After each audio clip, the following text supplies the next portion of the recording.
to the nejc.org.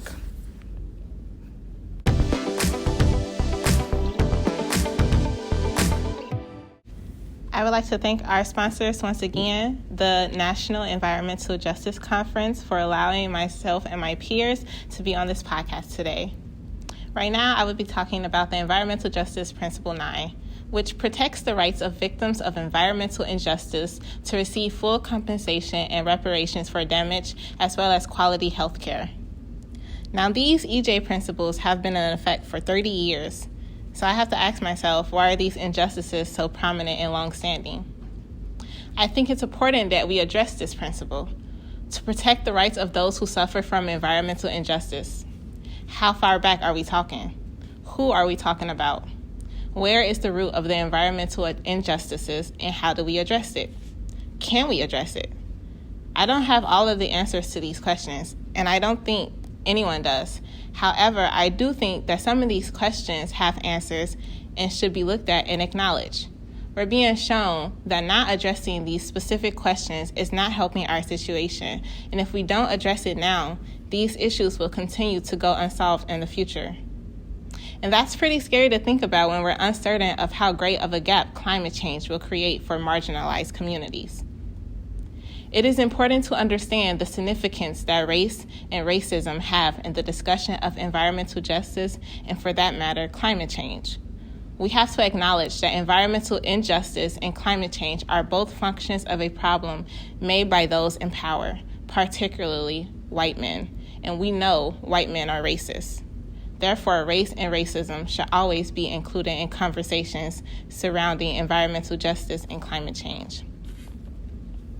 Can we talk about protecting the rights of victims of environmental injustice without addressing the attempted systematic destruction of Native Americans? From the first interactions with Native Americans to now, white colonizers have stolen land, natural resources, culture, and identity, and this particular environmental justice principle demands that we rectify this. Except America still hasn't. Even today, America continues to take from the Native Americans and treat them unfairly. As mentioned before, environmental injustice started with conquest, genocide, slavery, and colonialism. Slavery to the Willie Lynch laws and the generational trauma that followed, to the adamant pushback during the Reconstruction era, including the rise of the Ku Klux Klan, to Black Codes, a series of laws specifically designed to restrict newly freed slaves, Jim Crow, segregation, redlining. In effect, all of this had on health, work, and education. As newly released slaves, many had no education, and without education meant no jobs, and without jobs meant no education. With a lack of education and jobs, this would lead to a lot of health issues and crime, to which they used the war on drugs to attack again.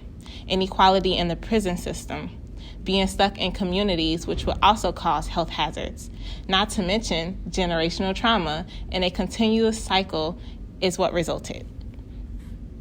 It's not just African and Native Americans, but also the injustices in America done to all communities of color, to all groups different from the ideal white world, including the disabled and LGBTQ communities.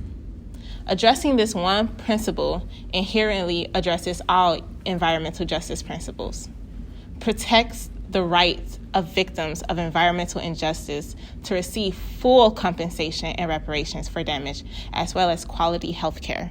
This is where we need to start in order to start seeing change. I hope everyone who tuned in tonight enjoyed this podcast as much as possible. I want everyone to remember that it is not the environment or the climate that is racist. It is a tool used and therefore a product of racism, biases created by people who thought they were superior. Thank you. Thank you, guys. Yay.